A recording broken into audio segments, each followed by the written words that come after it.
The European Court of Justice struck a major blow against the right of internet companies to hold unlimited information on individuals when it ordered Google to remove links that are deemed inadequate or irrelevant. The court's decision will allow individuals the right to ask internet search engines to remove links to information about them that they do not want known, which could be seen either as an assertion of the right to privacy or an attack on free speech. Google and free speech activists reacted angrily to the court's verdict, which could guarantee individuals a right to be forgotten on the internet, which is not currently available. It is unclear exactly how the ruling will be implemented, considering the sheer volume of online data and internet users. It is now up to legal experts and search engines like Google, Yahoo, and Bing to work out how they can possibly implement the law and what processes will be put in place to allow people to appeal against the links. For the man who started it all, he is pleased that his case has created an opening for ordinary people to stand up to the often faceless internet giants. It's a great relief to be shown that you were right when you have fought for your ideas. It's a joy, Mr. Costello told the Associated Press. I think that this all sounds good, but it is hard to fathom how the internet service providers will be able to successfully implement such a service anytime soon.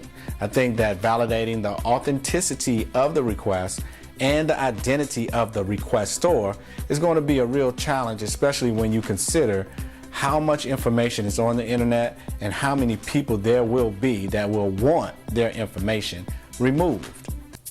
Next story. Peters, 15, originally from Shabak, where hundreds of her contemporaries and friends recently were kidnapped by Boko Haram, said 3 Islamists in the Boko Haram terror group stormed into her family's home. Her father, a Christian pastor, was in the bathroom showering when they arrived.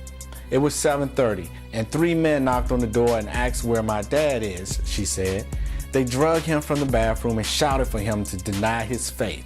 He said he wouldn't, and they shot him 3 times in the chest. Then they debated killing her younger brother. They concluded leaving him alive was a danger they could not risk because he might grow up to be a Christian pastor too. They shot my brother twice in the chest and he shook, she said. Then they killed him with a shot in the mouth. According to the Institute, Boko Haram since 2011 has killed more than 1,000 Nigerian Christians. Churches, villages, and homes occupied by Christians have been bombed, torched, and destroyed. Its atrocities are nearly boundless, with one 2013 attack on an agricultural college in Nigeria's northern Yobe state costing the lives of 44 sleeping students and teachers. She said she is speaking out because she wants others to understand what is happening.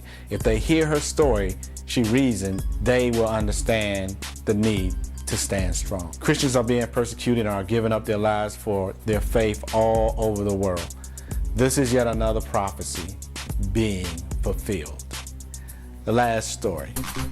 A Christian mother living in Sudan, pregnant with her second child, was sentenced to 100 lashes and death on Mother's Day for adultery and apostasy.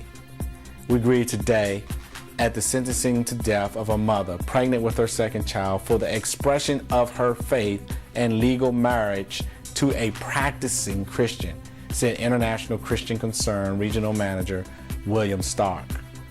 The handing down of such an extreme punishment under a law inspired by the al-Turabi radicalism of the early al-Bashir regime brings into question the direction Sudan intends to head following South Sudanese secession. Having embraced policies of Islamization and Arabization in the past, ICC fears Miriam could be the first of many more Christians to suffer under an increasingly radicalized Sudanese government intent on enforcing Sharia law throughout the land. The woman, 27-year-old Miriam Yahia Abraham, received the sentencing on Sunday when the U.S. celebrated Mother's Day. She appeared before El Hajj Yusuf Public Order Court in Khartoum, Sudan. ICC reported that Abraham was raised as an Orthodox Christian, is a graduate of Khartoum University, and was a practicing MD. She married a South Sudanese Christian, Daniel Wani, but since she was born in Sudan, a heavily Islamic country, she is officially considered a Muslim, which makes her marriage to a non-Muslim illegal in Sudan's court system. She has been kept at the Durman Federal Women's Prison with her 20-month-old son since February 17, separate from Wani. Abraham's sentence is expected to be carried out following the birth of her second child. All right, my friends, that's all the news I have for today. I want to thank you for watching. As always, God bless, peace, and love.